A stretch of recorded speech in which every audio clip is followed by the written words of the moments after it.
Hello friends, it's episode 842 of Upcoming Books That Sound Interesting.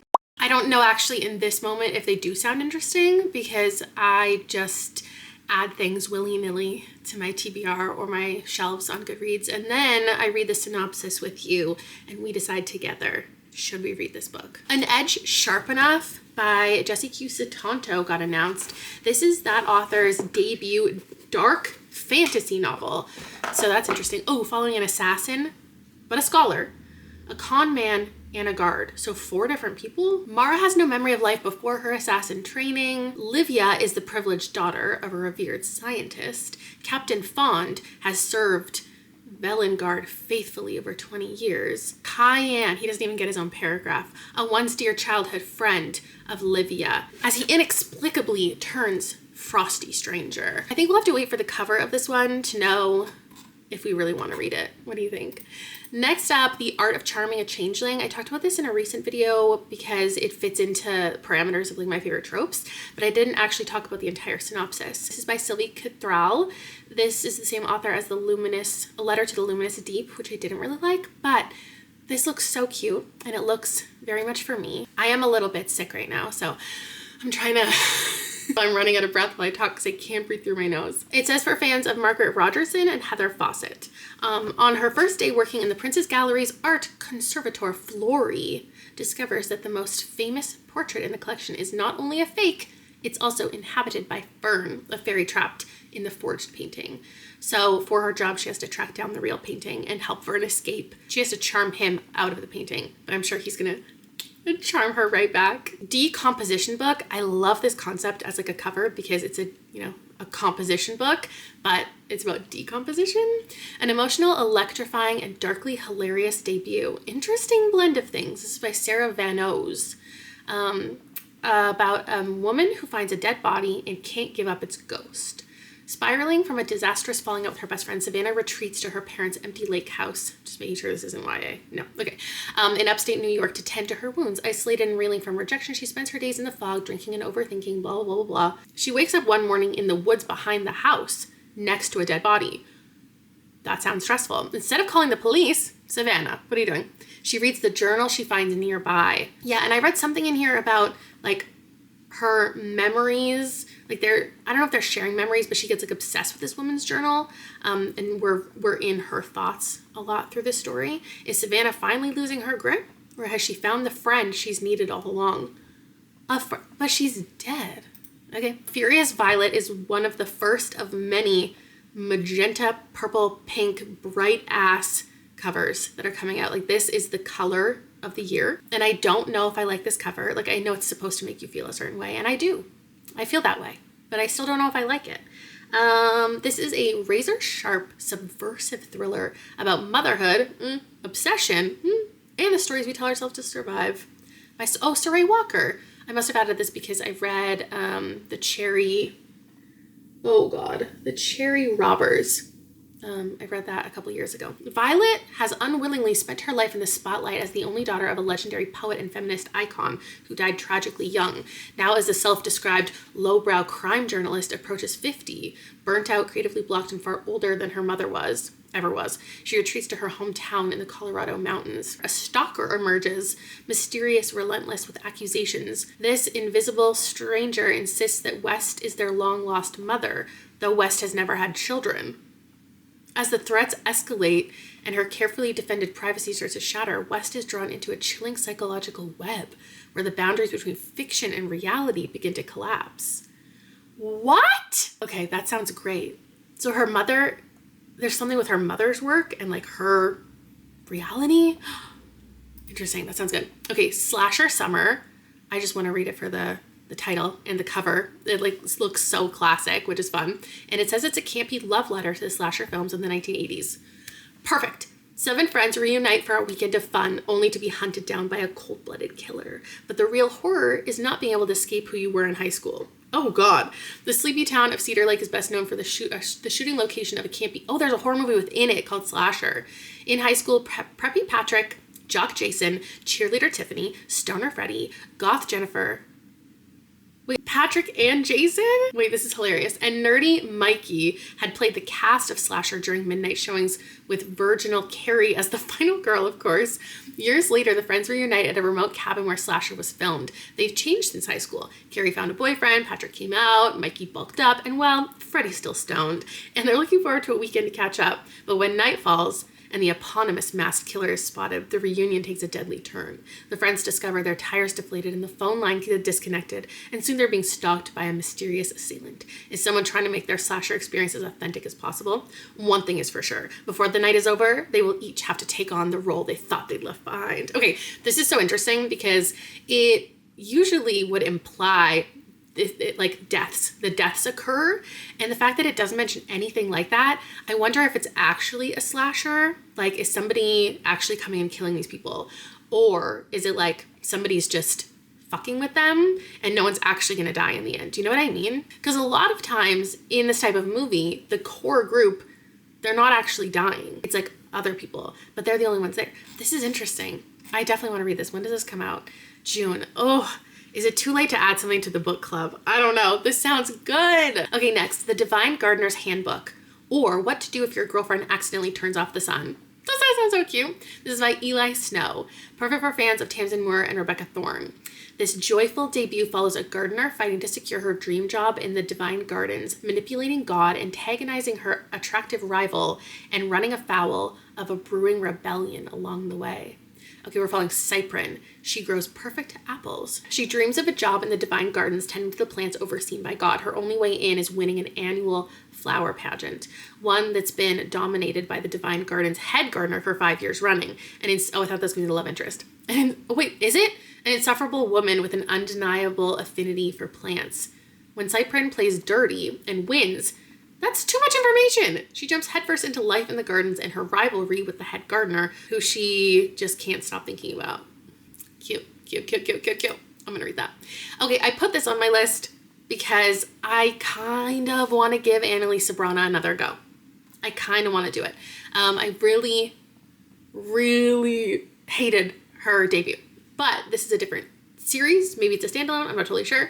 Heir of Prophecy. Plus, I just wanted to let you guys know about it. The first thrilling novel in a new adult romantasy duology. Okay. Following a young woman who finds herself the chosen one to two conflicting prophecies. Magic has always been something in the periphery of Audra's life. As a human, she knows that magic exists, but it is something that is beyond the mist. Until one day the mist comes to shore, bringing with it all too real fae and upending Audra's life entirely. She's kidnapped from her home and taken to a school to be trained as a soldier. Okay. There are fae beings with a cult-like mentality. The priestesses are searching for the mythical heir of prophecy who will save them from an eternal winter. And I guess that's going to be Audra. Do I want to read this? Did that convince me? I don't know. Letters from the Last Apothecary is another one I put in that video recently of my favorite tropes because I know it just looks like something that is Emily Wilde coded, and the first line of the synopsis is Emily Wilde meets divine rivals. In this light romantic fantasy epistolary novel with a grumpy apothecarist and the whirlwind woman who comes to save his shop. Yeah, they have to work together in the apothecary. That's what I remember. Josie doesn't believe in fate until fate seems to believe in her. The day after she's fired, she wanders into a magical apothecary and lands an unexpected job. We're following a man also named Ophidius, doesn't believe in luck, and Josie feels like the worst kind, opinionated, charming, and infuriatingly outsmarting him at every turn. She makes him feel like he's constantly a step behind. So they just work in the apothecary together. What else is happening? Oh, it's supposed to close in 6 months. And they have to fight for more than just their livelihoods. This is a story of mistaken identity, reluctant partnership, and quiet magic. I like it. The Feywild Job by C.L. Polk. This is an author I've read from before. I think I've given this author like just a 3 and then a glowing 4.5. Sparks fly when bitter exes are forced to team up for an elaborate Feywild heist. See, this sounds fun because it's like competition-y, but I don't really love like heist books the way that so many other people do. I don't love like spies and like pretending to be someone all the time, but we'll see. Saldian has sworn never to fall in love. That oath isn't just a personal promise, but rather a magical pact, granting them powerful abilities.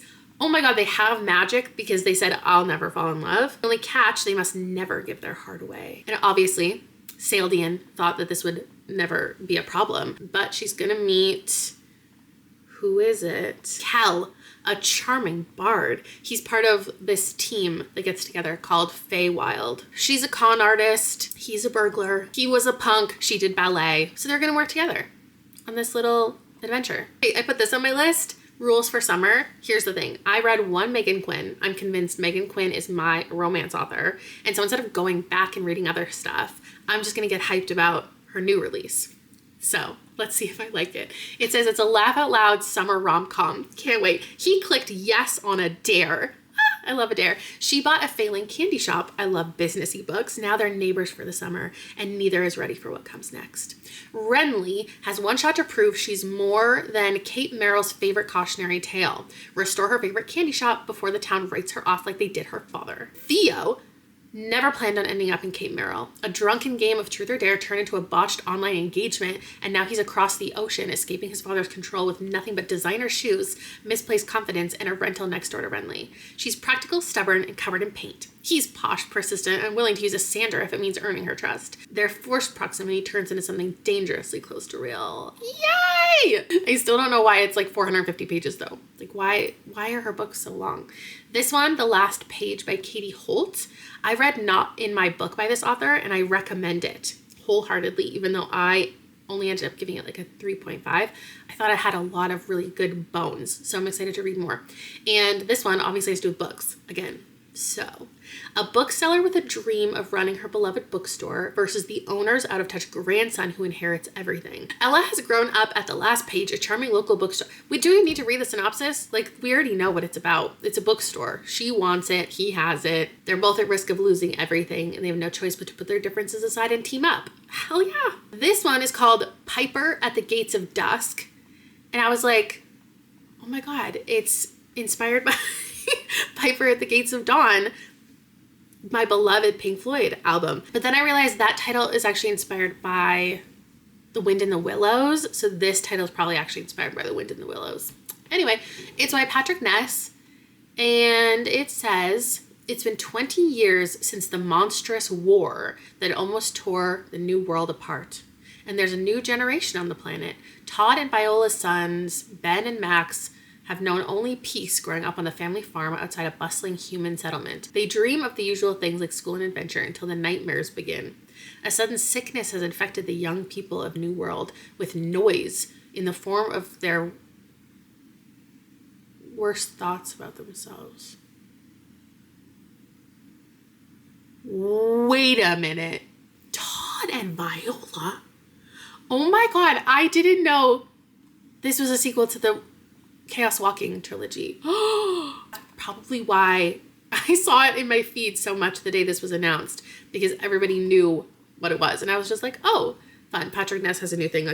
Let's talk about it. Wow, that's crazy. I'm actually not going to read that. I don't want to continue in that series. What I will continue in is apparently this series. I talked about The Other by Annie Neugebauer being announced because I really loved I didn't love The Extra, but it had a really good premise, and I was like, I'm going to read more from this author.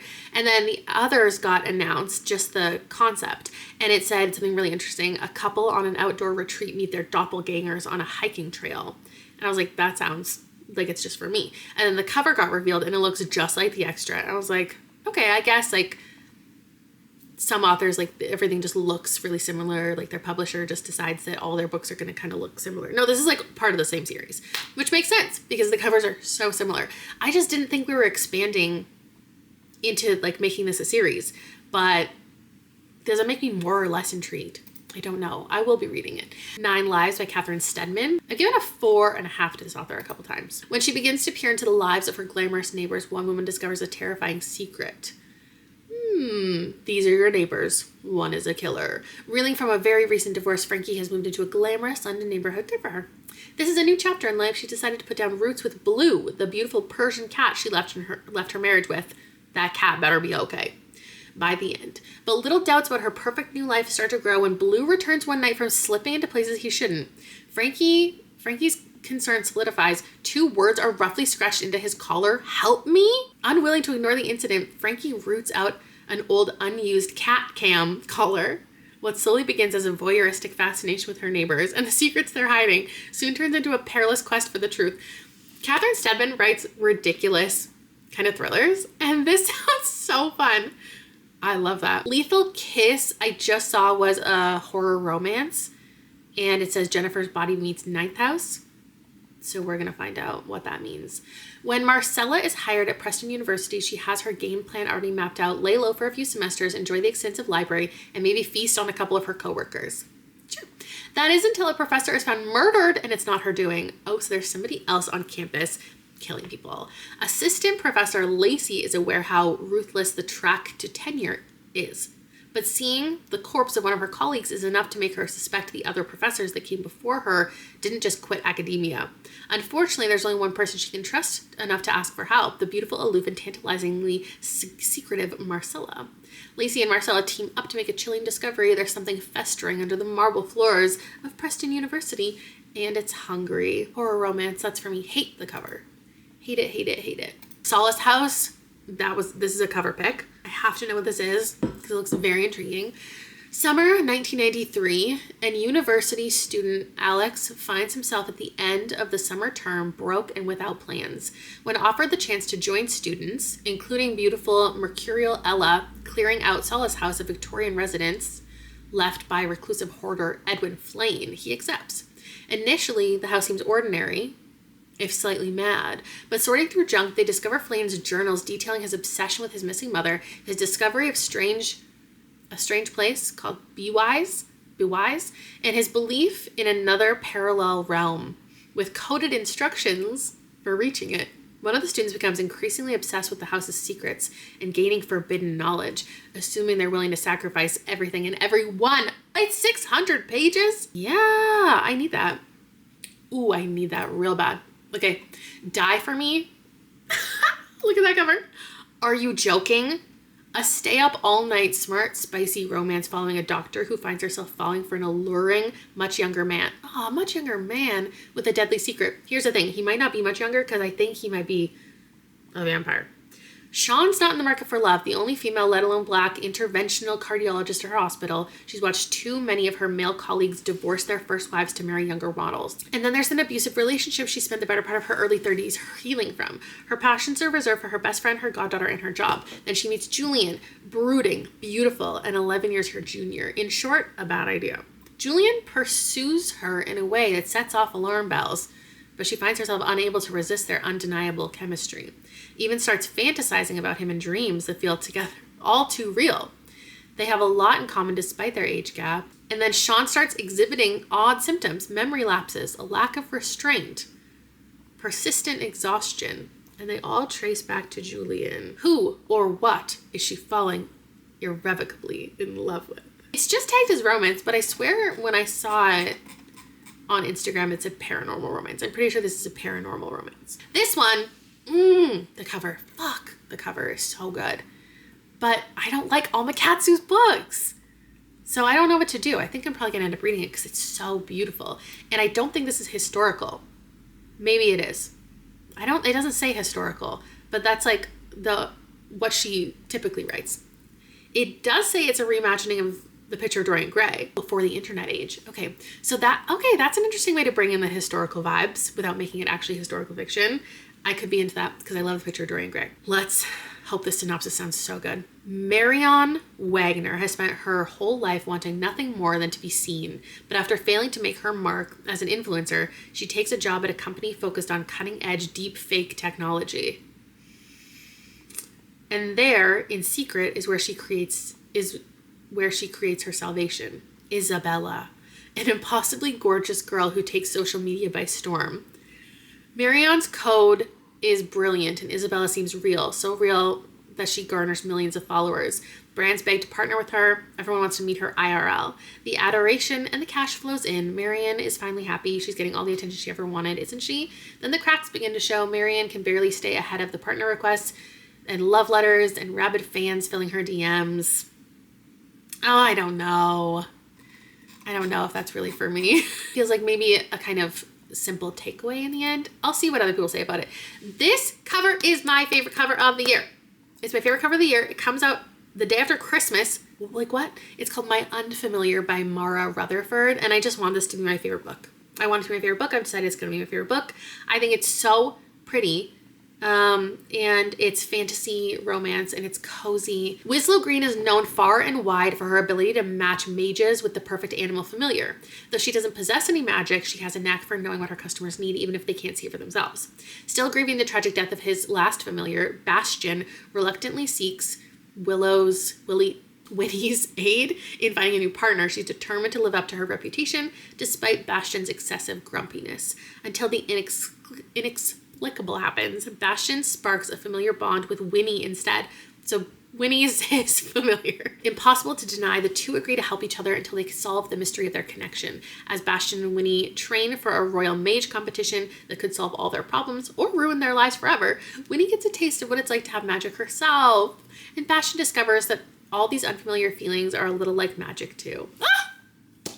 This sounds so cute. Next up, In These Gilded Ghostly Hearts by Gwendolyn Kais. This is an author that I have loved a book from, so hopefully this one sounds good. It's 1955 in New York City, and Mel Buchanan is desperate to forget all about her dysfunctional family. By day, she works at a dry cleaner's with her best friend, and the two of them are making plans for the future. A future Mel hopes might include more than just friendship between her and Vera. When her mother, Daisy Buchanan, is found dead in an abandoned West Egg mansion, Mel must confront the literal ghost of the past as she unravels the mystery of what happened to her mother and why there's an ethereal party hosted night after night that only she seems to be able to see. With the help of her mother's best friend, Jordan Baker, we all know that guy, Mel soon finds herself in over her head, drawn into the web of a phantom figure named Gatsby. Okay. Don't love The Great Gatsby. Don't love things based on The Great Gatsby, but do like Gwendolyn Kais. I don't know. Will I pick it up? I don't know. Our Cut of Salt by Dina Helm. In this lyrical debut, 3 generations of Palestinian women must put the haunting of their ancestral home to rest before the secrets of the past drown them all. Like, oh my God. There's something haunting Nahad's childhood home. Cats avoid its perimeter, strange noises come from within, and the residents have mysteriously vanished without a trace. When does this come out? The end of September, okay.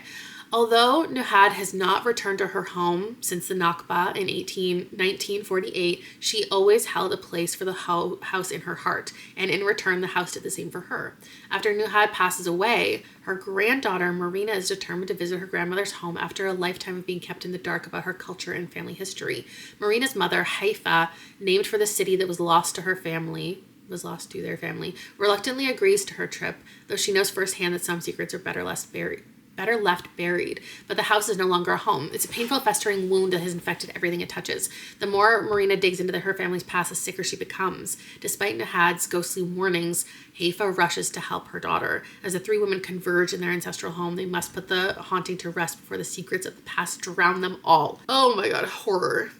Ooh, there's 2 covers of this one. I prefer the one with the opening up. I think that is stunning.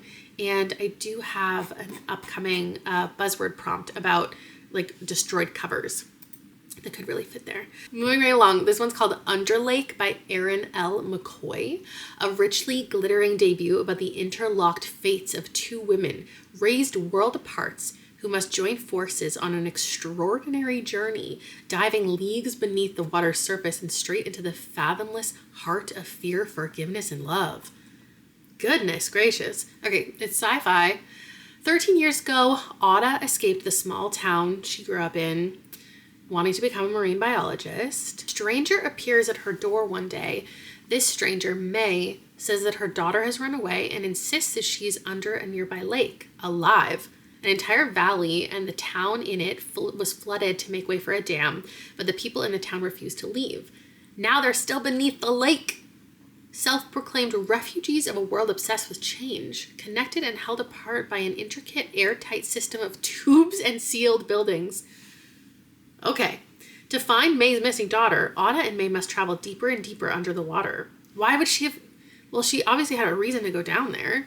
Along the way, they'll discover communities... Like, was she taken? Or did she run... She's probably, like, in love or something. They'll discover communities that have lived in isolation for decades.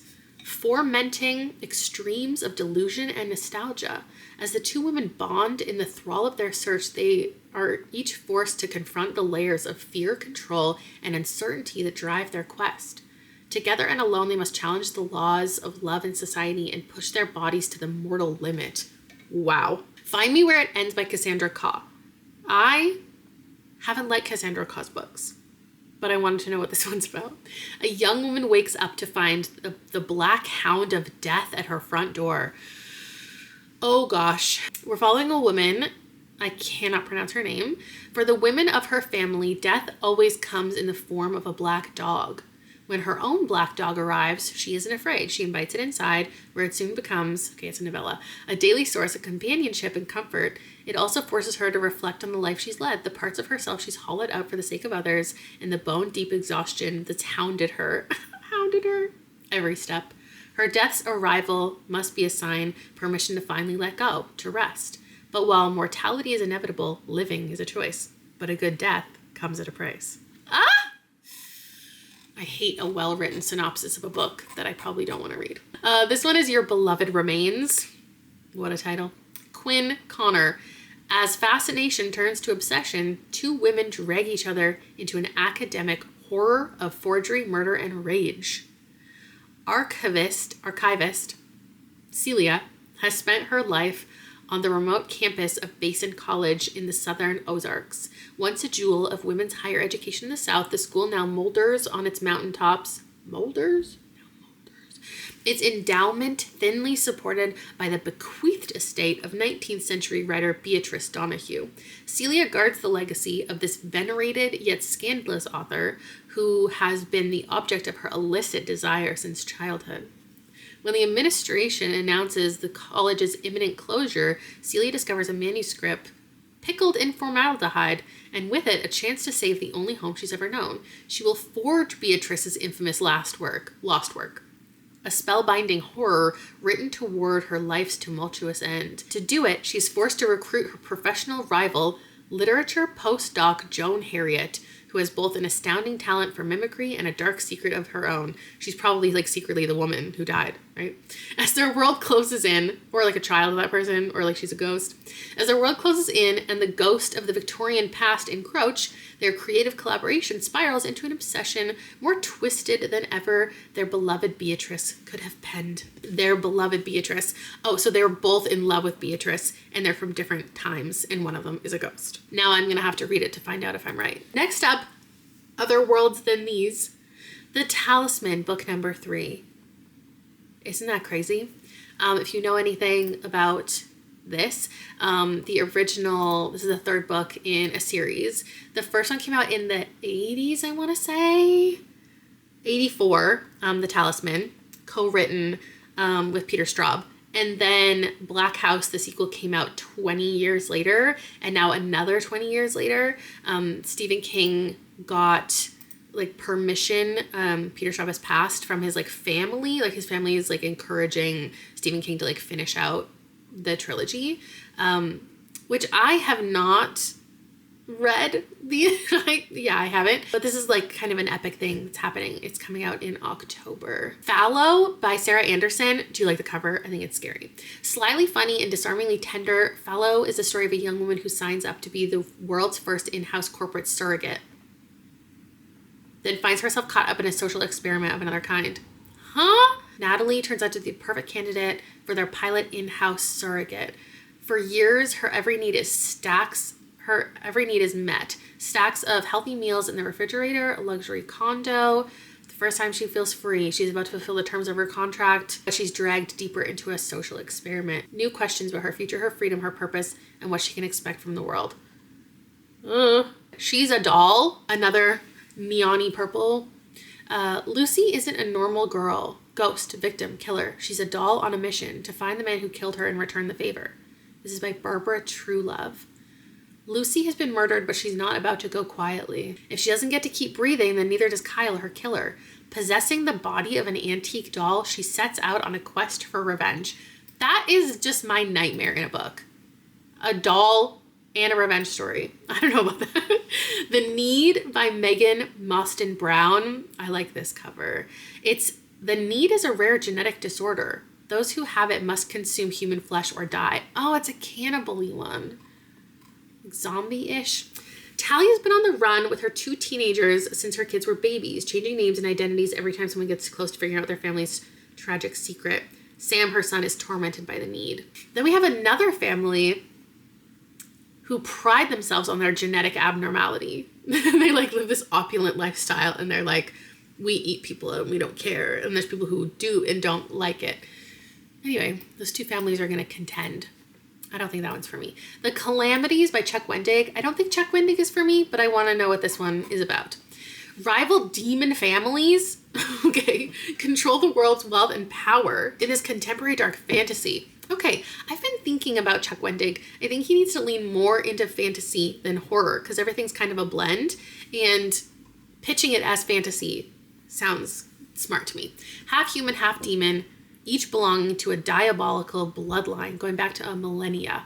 They have embedded themselves in human society and control untold wealth, influence, and prestige. The power does not come free. There's a missing word. It comes from buying human souls. And the great demonic families have long been embroiled in a cold war that could engulf the world if it ever turned bloody.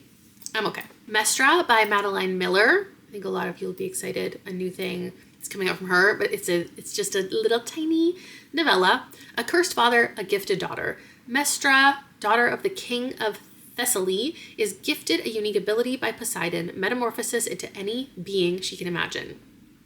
Her father, on the other hand, is cursed. As punishment for disrupting the goddess Demeter, he is in possession of an unnatural, insatiable hunger. Oh no. Devoted Mestra suggests using her new gift to help her father, but if his hunger is bottomless, how much will he take from her?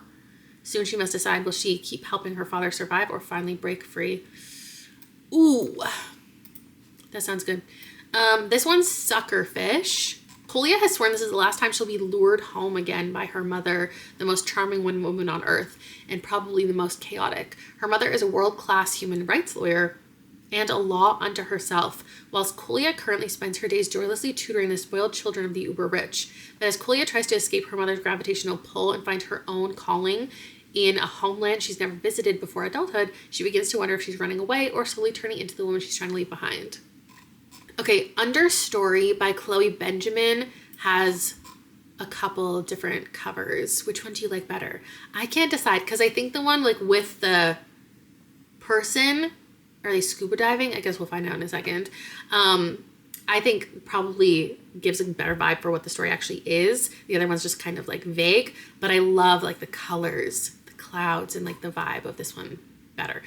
Let's see. It is an epic love story.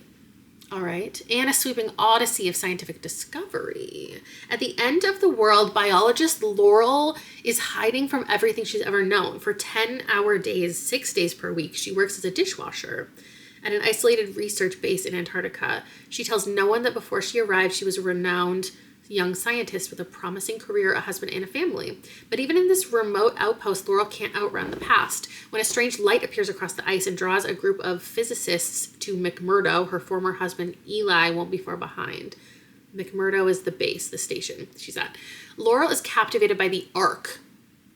What is that? Its surreal glow, the way it seems almost alive. And though Eli is reluctant to test her wildest theory, Laurel's convinced that the arc leads down a rabbit hole and into a world they can barely imagine. Can she persuade him to risk everything to fix the burden that hangs between them, to turn back the clock and live their story a second time? Okay, a second chance science-y romance. 500 pages. That sounds like the perfect length for that type of thing. Freya Marsky, I don't like any of Freya Marsky's covers. I'm just going to say it. I don't think she's getting good covers. And I feel that way about this one. I felt that way about her last. Like, I want her to get a different thing happening. Because I think maybe the synopsis could convince me to read this. Because I know it's a dark academia. But the cover is just like, I just don't like this style, maybe. Grey's Anatomy meets A Deadly Education. At the Academy of the Grand, I can't pronounce any of that. Every mage with the healer's gift has 5 years to master their power and to prepare for the infamous grand exam, a 5-day trial whose results will determine their entire future. The list of exam rules include you'll perform 5 practical cases. Your exam group is chosen at random. You pass together or fail together. It does not include on the final day, your exam group will find a classmate's dead body in the exam hall. And as they will soon discover, this particular group all have something to hide. And all have a connection with the dead girl, a brilliant scholar who would have been first in her class. Yes, that sounds perfect for me. A magical school for adults. Okay, this one, Home for the Homicides. El Casamano, author of Finley Donovan, has a little holiday, like, mystery romance written with Hannah Morrissey. So this says, welcome to Christmas. The town is called Christmas. A cozy and charming could be a backdrop of a Hallmark movie where crime is never in season and it's the holidays all year round. So when a tourist is found stabbed to death by an icicle in the middle of the town nativity scene, the local police are out of their depth. After all, how do you find a criminal in town where crime doesn't exist? They're going to rely on Holly and Mark to solve the crime before the annual Jingle Bell Jubilee Festival. I guess they work in like policing or investigating. They're on thin ice after screwing up a job, and now they have to work together to solve this, but they're also gonna fall in love. This one's called It Looks Like You in the Dark by Matilda Zeller. It says it's a propulsive, grab you by the throat indigenous horror. This author blends folklore and supernatural chills to explore all fearsome monsters that emerge when we turn our backs on the land and each other. Tapisa is newly out of high school and working in a fish processing plant in her village where she's lived her whole life. Maybe that's why people tend to assume she isn't that bright, or maybe her mama is right and she does have bad blood. Either way, she knows the legend and she knows the history. Her Anna told her that a hungry creature, the Kushtuka, appears to us in the form of someone we love. It will try to get us to follow it. Follow it where? Those who have gone no longer have throats to tell us. Oh, okay. That sounds interesting. This one is another neon cover. Samantha Spook, Paranormal Wedding Planner. Samantha has spent her life trying to escape her family's legacy of supernatural chaos. She finally graduated and landed a nice normal 9-to-5 at an accounting firm. But when her grandmother, I think, dies, she's been named the executor, of her will. And now she has to go back and work the job she never expected. Sabby might pull these weddings off in time to salvage her accounting career, but is she ready to say goodbye to her paranormal one? That sounds kind of fun. I think everything that I talked about here, for the most part, is a 2026 release. And I'm glad we got a whole bunch of horror announcements, because the last couple times I made these videos, I got a couple people commenting, being like, where's the horror? When the horror is going to be announced? Most horror, I feel like, comes out in the second half of the year, even the final quarter of the year. And so I guess like all of the news doesn't come out about it until this part in the year. So there are definitely some things I'm interested in. And I think we figured out a lot here together. Let me know what you think of everything. If there's anything that I missed. There's always a playlist down below of the millions of episodes that I've done in the series. The last one was like 2 months ago now. So anything else that's piqued your interest, I would love to hear about it. And I will see you in another video this weekend.